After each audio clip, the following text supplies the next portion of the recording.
que je devais faire. Bonjour mes bien-aimés dans le Seigneur, c'est le révérend Opello, Patrick. Je suis obligé de reprendre encore, d'ajouter encore sur les messages que j'avais donnés la semaine passée sur les doubles vies parce que j'ai été interpellé, appelé par-ci par-là, à Londres, en France, à Paris, au Canada, par tous ceux qui m'écoutent et mes enfants que j'ai engendrés dans le ministère.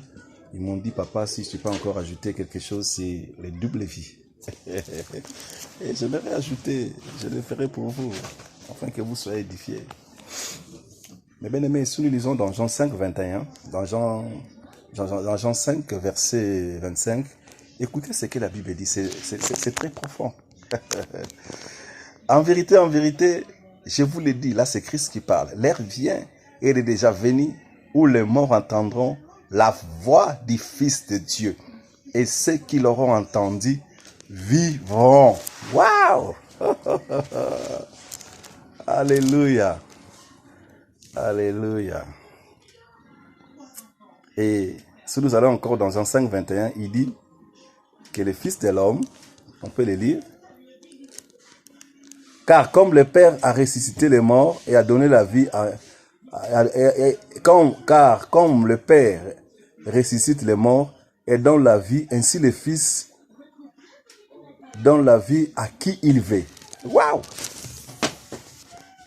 Vous savez, notre Dieu, Seigneur Jésus-Christ, c'est lui qui est le maître de la double vie. Il est le maître de la double vie.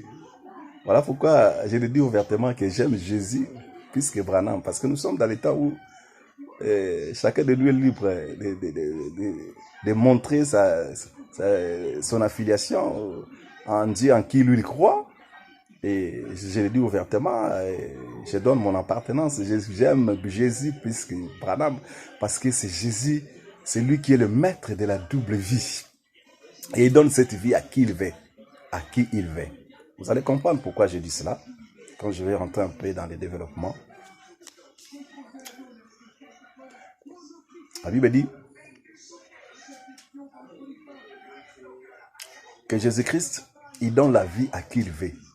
Et cette vie éternelle, il donne à qui il veut. C'est lui qui est le maître de la vie et de la double vie. Waouh! Ah, Jésus est bon. Le bien-aimé, Jésus est bon. Je réponds encore, Jésus est bon. Et vous allez comprendre pourquoi je me réjouis à parler, à dire comme ça. Et lorsqu'il était sur la terre, les Sanhédrins, les souverains sacrificateurs étaient en train de les combattre. Ils cherchaient à mettre fin à sa vie. Ils pensaient les tuer, ils devaient mettre fin à tout, même aux gens qui les suivaient. Ils avaient oublié que c'est lui qui était le maître de la vie, de la double vie. Et voilà pourquoi il disait aux souverains sacrificateurs, à tous ceux qui étaient en train de les torpiller, que détruisez ces temples, en 3 jours, je les rebâtirai. Et lorsqu'ils ont réussi à l'attraper, à l'arrêter, on l'a amené à Golgotha et ils l'ont crucifié, ils ont mis la couronne d'épines, ils sont allés l'enterrer. Et le 3e jour, waouh! Bon, Jésus, il est ressuscité d'entre les morts, comme il avait dit. Ils ont réussi à détruire ce temple. Alléluia, qui est son corps, qui était la première vie. Mais ils n'ont pas réussi à détruire la deuxième vie qui est éternelle avec le corps de gloire. Ça, ils ne peuvent même pas les toucher, ni les détruire. Et le 3e jour, alléluia, il était ressuscité d'entre les morts. Alléluia.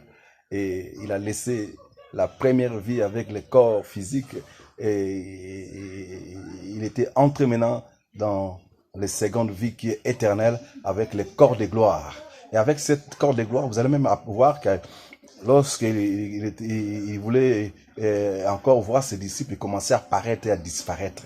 Avec le corps physique, on a besoin de les protéger contre des accidents, contre les dangers, de les nourrir, de les faire habiller. Mais avec le corps de gloire, on n'a même pas besoin de ça. On n'en aura pas besoin. Avec le corps de gloire, tu n'auras pas besoin d'aller en France prendre le visa. Et ils commençaient à apparaître. Ils étaient comme ça dans la chambre en train de prier. Il apparaît devant eux. Ah mon Dieu, le maître de la vie. Il est le maître de la vie. Qu'on ne vous trompe pas, c'est lui qui est le maître de la vie. Et la Bible dit ceci, écoutez encore ce que la Bible dit, c'est verset très important. Dans le verset 25, toujours nous sommes dans Jean, chapitre 5. En vérité, il dit, écoutez ce que Jésus dit.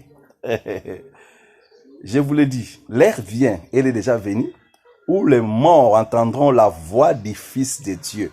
Et ceux qui l'auront entendu vivront. Qu'on ne vous trompe pas. Les vrais messages des temps de la fin, c'est le message de la voix du Fils de Dieu. La voix du Fils de Dieu n'est autre que la Bible et les évangiles. En dehors de ça, il n'y a pas un autre message. Il n'y a pas un autre message qui peut nous amener à la vie, au salut, à la vie éternelle. Qu'on ne vous trompe pas. Je suis désolé quand d'autres personnes disent que le message des temps de la fin, peut-être que c'est le message de Branham ou de Graal. Je suis désolé. Le vrai message des temps de la fin, c'est le message de Christ. C'est la voix du Fils de Dieu qui nous a ramenés, qui a ramené le monde entier au salut et à la vie éternelle. Même Moïse, qui avait réussi la loi, vous allez voir toujours dans Jean. Mais Jésus dit quoi? Vos peuples ont mangé la manne dans le désert, mais ils sont morts. Même la loi de Moïse n'a pas amené les gens au salut à la vie éternelle. Prévenez, quand ils sont sortis de l'Égypte, ils ont encore fait les veaux d'or. On ne voit pas la repentance et le salut du peuple. Et la vie éternelle, il n'y en avait pas. Parce que leurs cadavres commençaient à tomber dans le désert. Et pourtant, ceux qui l'ont combattu, c'est des gens qui étaient accrochés au message de Moïse. Laissez-moi vous dire que tous ceux qui sortiront même après Moïse, même en notre temps, qui auront des messages venant du ciel, mais laissez-moi vous dire que tous ces messages-là ne nous amèneront jamais au salut, à la vie éternelle. Qu'on ne vous trompe pas. Tous ces messages seront comme des mannes que les peuples ont mangé dans le désert et ils sont morts. Oh là là là là là là là là là. Le message du temps de la fin, je reprends encore, c'est la voix du Fils de Dieu.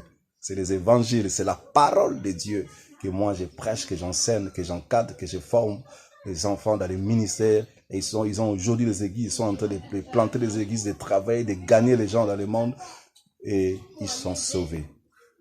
Que Dieu vous bénisse. Voilà ce que je pourrais un peu apporter pour éclaircir un peu les choses, parce que nous sommes arrivés à un temps où les gens sont en train de démontrer leur appartenance. Et moi aussi, je suis aussi obligé de dire clair que j'aime Jésus plus que tout être humain, que ce soit, qu'il soit un homme de Dieu ou qui là, je l'aime Jésus plus que tous ces gens. Et je crois à la voix du Fils de Dieu. C'est le message du temps de la fin.